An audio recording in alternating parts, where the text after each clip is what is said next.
All right, everybody. Welcome back into another episode of the Mark Lesko Podcast. Joined by Sean Semanko. Finally, it's good to have you on, man. Am I Thanks for saying that having me right? on. Semanko? Yes, you nailed it. You didn't say All Semanko, so it's good. right.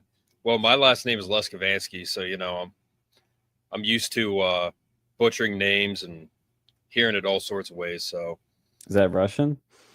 no, it's actually Polish and Slovakian. Close, So, yeah. Oh, it's but Slovakian too, yeah. okay, yeah, all right, that's what I thought. A lot of people think it's Russian though. So Yeah. Yeah, when you see the K's, that's what you immediately think. yeah, yep. So Sean, it's really good to have you on, man. I've been wanting to get you on here for a while. First I'll just have you give your resume, and we'll go into the topics here. Sure. I'm Sean Semanko. I'm the founder of Uncensored America, which is a free speech organization on college campuses all across the country. We're a 501c3 nonprofit, and we're expanding more campuses as things just get crazier and people want to fight for their rights more than ever before, while other people want to take them more than ever before. Yeah. So you founded this organization,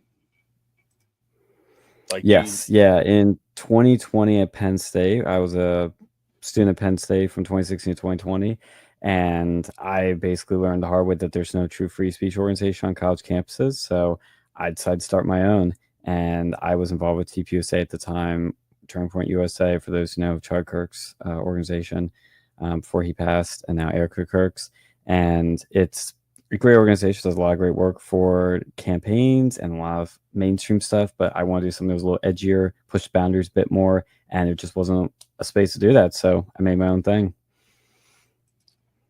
Yeah, man. I'm a big fan of your stuff. You've done a lot of great work. When Don Jr. came to campus, for example, I tried to get into that event. One of the guys I knew was actually working it, and he gave us tickets, and we should have just cut line, but we didn't even think, and then we didn't even get in. So, that might have been where we met. I wonder if we met around that time. Oh man, we might have. Sean, I think it was Sean O'Malia. Sean O'Malia was the guy that James O'Malley. I knew. Is it James?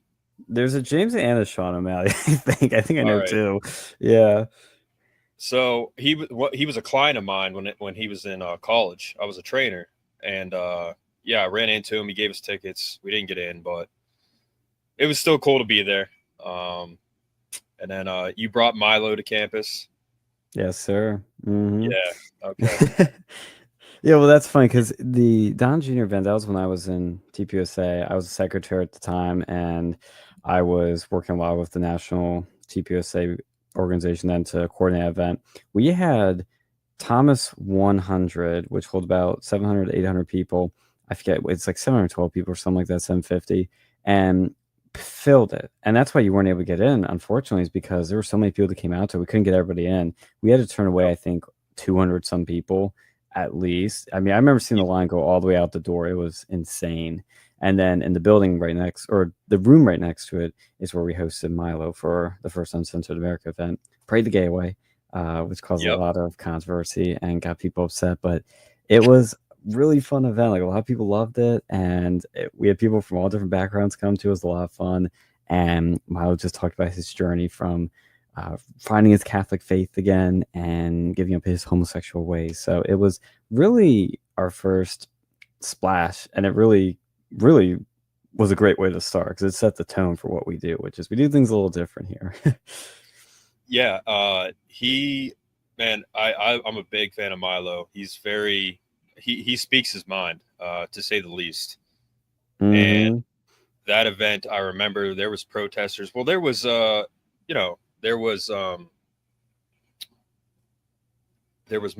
and then Gavin McGinnis. They chased him out, right?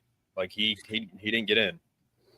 Yeah, with Milo, I think that was technically bigger than the Gavin protest. I had about 100 people outside protesting, 200 people. They were really upset over the title. Like, they didn't care anything about what he was going to say, what he was going to do. thought, oh gosh, this guy's gonna bring conversion therapy to Penn State, which he did. He electrocuted a student on stage, as you probably saw. Jokingly, of course, didn't actually happen. That's the funny thing. We never have to worry about our speakers doing anything. It's always the protesters. They're the problem. They're the people that are going to bring violence, bring all kinds of problems. It's never the speakers. They're fine. And so he did that event in November 2021, and we had a couple hundred people come out to it, a couple hundred people protest it. And then in 2022, literally a year later, October 24th, is when we hosted or tried to host Gavin McGinnis and Alex Stein for a comedy show. And that's all it was. It was just a comedy show.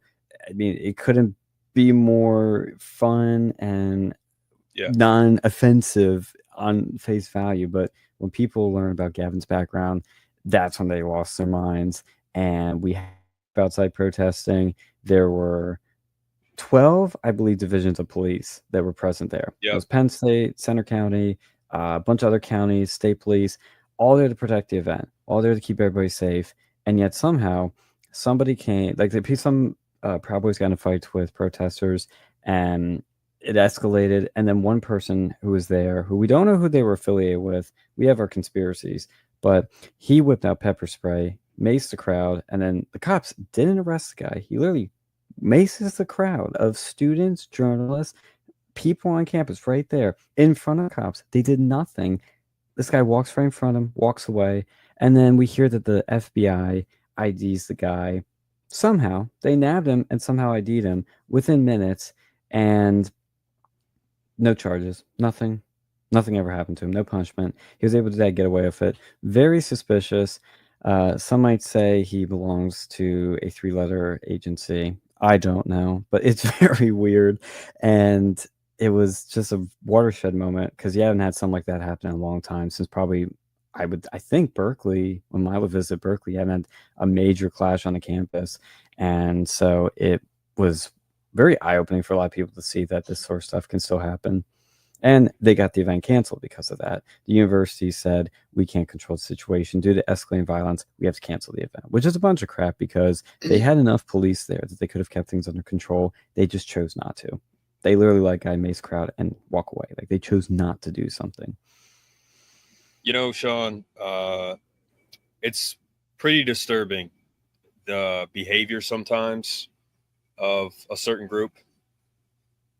I remember when Alex Stein was there, he got spit on. I mean, the girl that spit on him looked like she was just absolutely nuts, like out of her mind. And she was a high schooler too. She wasn't even a college student. Found she's a high schooler. And yeah, he's out there dancing with the protesters, and this girl is just so mad at him. You see in the videos, his most viewed video, most viral video, you go on his YouTube channel, you'll see it's got over 1 million views, of him just standing there talking to these protesters and not even doing anything crazy. Like, he's not throwing punches, he's not pushing them around. He's really just standing out there laughing at them. And she just got so mad, she couldn't stand it. So she just hogs this gigantic loogie at him and just lands right on his shoulder. I mean, it was disgusting, but it was. But it was funny. Yeah, and then Gavin, what's funny? He went and stayed with a couple guys that I know that are cops. So he ended up, I think he stayed at their house. Yeah, the Green Twins. Yeah, they're cops and they're conservatives. So he went and stayed at their house. I heard that they had a late and rowdy night with him. I'm sure they did. Yeah, that's funny. Yeah, good guys, but local cops. So, and then these guys are the bad guys. Yeah, it's funny, and it's like none of these. It's so funny. They try to smear all of us as these awful monsters, like these, like these, like freaking monsters under your bed that you're scared of. And they're not there. Like, there's no monster there. These are all like really cool, nice people. Like, you have disagreements with them like you do with everybody, and you have agreements like you do with everybody, but they just hype them up to be these boogeymen. Yeah. It's like, it's nothing. I mean, Andrew Wilson, Myron Gaines, bro, all these guys do is talk. That's it. They just talk. That's it. Yeah. And people disagree with it, and it results in what we're going to get into next, Sean. And, I don't want to get to, pretty much for you understand, our own safety. I don't want to get too into certain topics, but I hit you up after Charlie was killed, and I'm sure you know these guys. Like, you know Myron Gaines, Andrew Wilson, you know Steven Crowder. I have to keep my mouth shut now because we have something in the works, but Okay, yeah, all right. but we're there's some I'll talk about this real quickly because it does relate to your question. I can tell he just brought back changed my mind, as you probably saw, and he put a proposal out there saying, if you're a professor, you disagree with me, want to debate me, hit me up. I've hit up these schools. He specifically named Penn State, Yep. and if you want to debate, we'll do it. And we might have somebody that's going to do that. So, which will be very exciting to see that happen because none of these guys want to debate. Like, that's really the problem. No. I'm not trying to go down to some tangent, but when you mentioned the Andrew Wilson debate, we couldn't get anybody to debate that guy on the left. Like, not a single person would touch him. So we talked to Apostate Prophet, Ravin Ademir, who was very nice and was willing to debate him because they had disagreement on Israel. They're both on the same side politically, like they're both right wing, but they had this disagreement. And I'm like, well, that's what we got to do now, unfortunately. We got to find people that I guess are on the same side to disagree on something because I can't get two opposing sides of this to debate now. So we'll see if this thing happens with Crowder, but it would be really cool to see it happen. Yeah, I watch him every day, man. Like, he's one of the shows that I watch every single day. I'm a Rumble Premium member, so that's where my podcast is also on Rumble. I love everything they're doing. So, and Charlie, you knew Charlie pretty well. I met him. I didn't know him, but I met him. I know a lot of people that worked with him, that knew him, because I've met so many people over the years from when I started Penn State till now. And the day it happened, I would have to count. I must have gotten like close to 100 people that reached out to me that were just so sad, so shaken, and just were like asking, "Are you okay? Is this okay?" Like they were really torn up by what was happening. And I mean, it just also seemed like they need somebody to talk to because it just felt like somebody they knew, even if they didn't know him like super well, was just gone. And it messed everybody up. And seeing the video was just very traumatic. It was just literally like a form of mass PTSD. Yeah. And that day I was at work and I was talking to my boss, and he's a real cool guy. And we were talking about the Irina girl and how disturbing it was. And right as we were talking about that, we kind of got done talking about it. He like went and sat down and he said, "Holy crap, Charlie Kirk got shot." Right as we were talking about the other terrible event that just happened. Yeah. And my first thought was, I think he'll be okay because Trump, it's probably a naive way to think, but I was like, Trump was okay. I'm sure they were prepared for something like that. And I was like, man, like, I'm sure he's all right. He might have gotten shot at or whatever, and I saw the video from far back and I was like, oh, okay. Like, it looks like he got hit, but it doesn't look like it was that bad. And then I saw the up close video and, yeah, man, I was really upset, because I knew that he probably wasn't going to make it. And I just thought, man, this kid, I mean, he's like a year younger than me, but Yeah. this guy, Charlie, man, all he did was talk and he Yeah. debated people and he was so smart, and then he gets killed for it. I mean, that's extremely disturbing.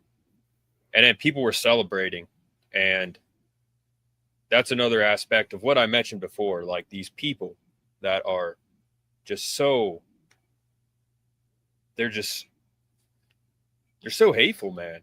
And this is an example of that.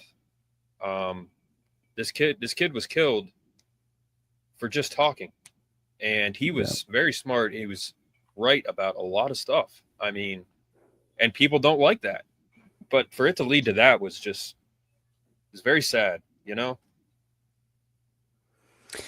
Yeah. And I mean, everybody was just shocked. I mean, because you think like whenever I was actually talking to Alex Stein about this the night of, because like I said, I had so many people text me, calling me, and I know everybody has that same experience, which is like you'd have people that you hadn't talked to in forever that would reach out to you over this. I bet you had that happen to you where Hmm. people were just like, "Hey man, you okay?" Or "Dude, you see what happened?" I mean, it was that shocking, and people just felt.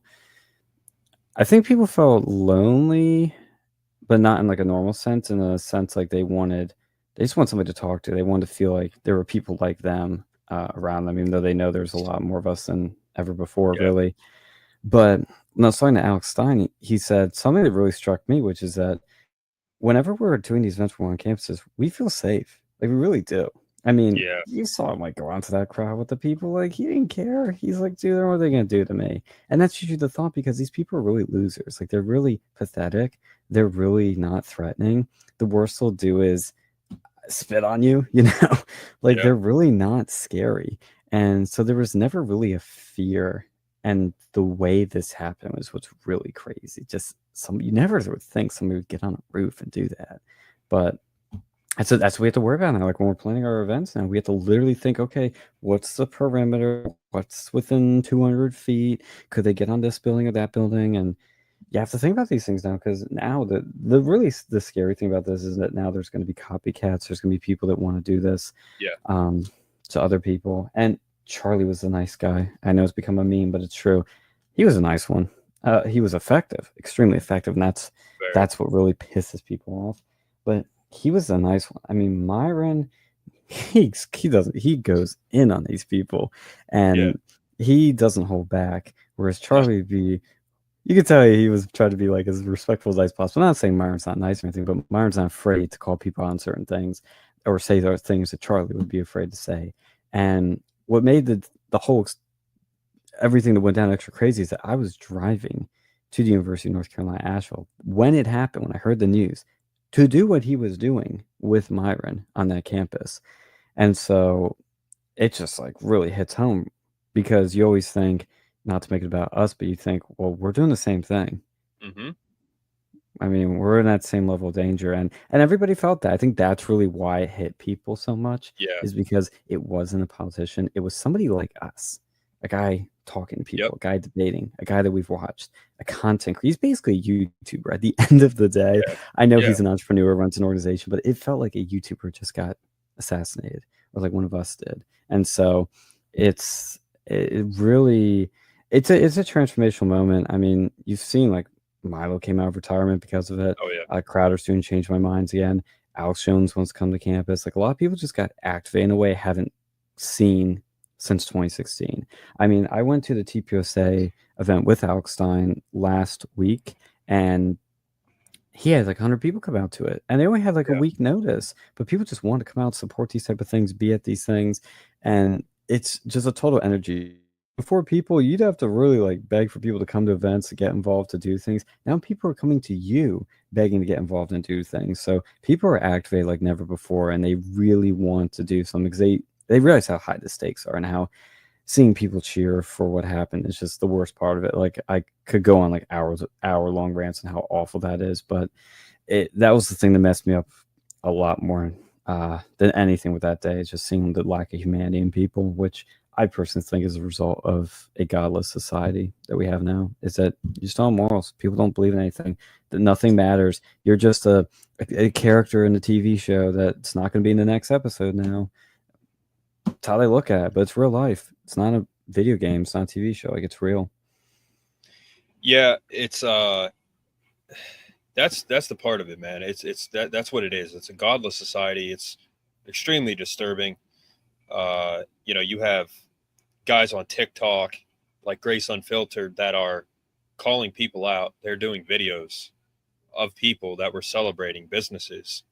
And man, obviously free speech is extremely important, but no one ever said that if you say something that there can't be consequences for it. And I don't know what your views are on that whole thing, but man, these people that were celebrating, I mean, it's unbelievable, and there should be some repercussions for it, you know? Well, I find it funny the side that said for the longest time that there's no such thing as cancel culture, it's not real, and free speech doesn't mean freedom from consequences. All of a sudden, is now saying, Yep. "Oh my gosh, they're supposed to be against cancel culture. Now they're canceling us. Well, I guess it's real now."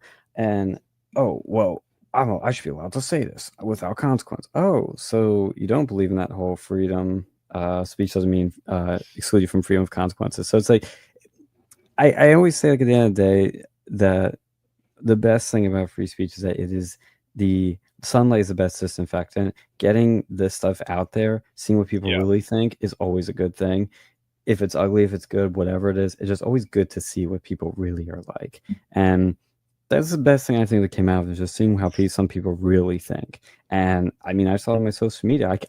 I knew when I saw that all going down, I was like, I wonder who my real friends really are. And so I started going through my social media, like seeing everybody's stories, seeing what they were posting. And there were a few people that I was just like, I don't know how we can be friends now, because as Shuan had perfectly said in her recent video, if you think it's okay for him to get killed, then you think it's okay for me to get killed, because I'm basically the same guy.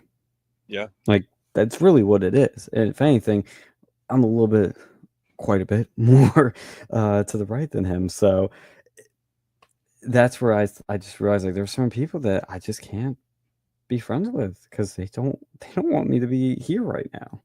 It's crazy. Yeah, it's literally what it comes down to, man. I mean, like, there's been a few things like that where something happens, then you see what their thoughts are, and you're like, wow, like, it's good to know that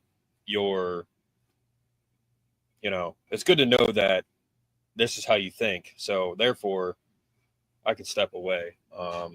That's really what it comes down to.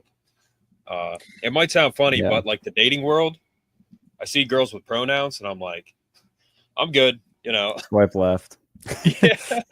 Yeah, man, it's kind of funny. I'm like, I'm kind of glad this is a thing, because now I know that you would do this. So, yeah, Sean, you got to hop off here. Thank you again for coming on, man. I want to do this again. I kind of messed the time up there a little bit for us, so sorry about that. But I can go a few more minutes too. Like, I can go like 3-4 more minutes. Yeah. If you got any last things you want to ask about, but yeah, we can definitely do it again, man. I enjoyed this. So, do you know Steven Crowder personally? No, not personally, no. But you're working with. Like I said, we're cooking something. You know his team and stuff. Yeah. Like we're in contact. Yeah. All right. Well, tell him I say what's up, please. I love that guy. He's the man. Absolutely, man. Yeah. So, you were working with Charlie. You're still with Uncensored America. You are with Uncensored America. You are still with TPUSA. No, I'm not with them in any official capacity, but we have been to their conferences, and we're going to be at AmFest in December. We're very much sort of like cousins in this universe. Like, we see each other, in the summers, and then we go and do our own things, when we're living our day-to-day lives. Okay. And you will be, you can say what you want about the Milo deal. You're working with him now as well. Yes. A lot of people probably saw his post went mega viral. I think it's up to 10 million views now or something crazy. I think it's his biggest post he's ever done, where he announced he's unretiring, and which is a big deal because he's been saying for the longest time, like, oh, I'm done with all this, I'm retired. And it's kind of tongue in cheek and kind of not like, I mean, everybody's seen like he's been involved with like a lot of other stuff with Yay and all kinds of other things he's been working on, but he officially is now like getting back into this stuff, into this sphere. And I mean, all I'm gonna say is buckle up, because he's coming back bigger and better than ever before. It'll be him, Steven Crowder. I mean, Riley Gaines. This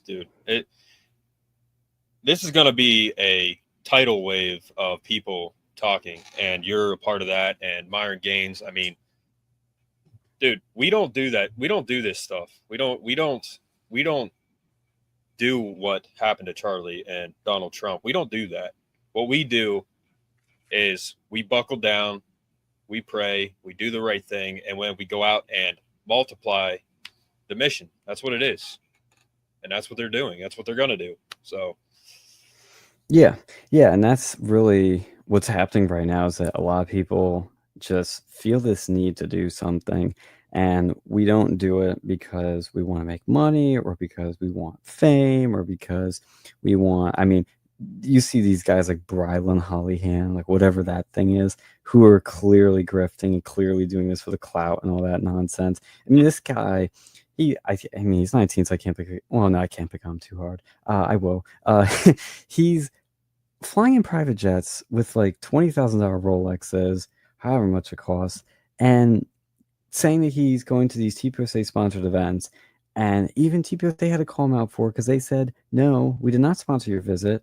These are just chapters inviting you to speak in meetings. And I know exactly what that is, or like a mini event, what we won't call it. But he's trying to like, he knows what he's doing. He's framing it as if he's a part of them in a bigger way than he actually is. He's trying to make it seem like he is being the next Charlie Kirk, and he's a big speaker in their thing. He's not in their speaker bureau, so he's just being invited by chapters to want to come speak.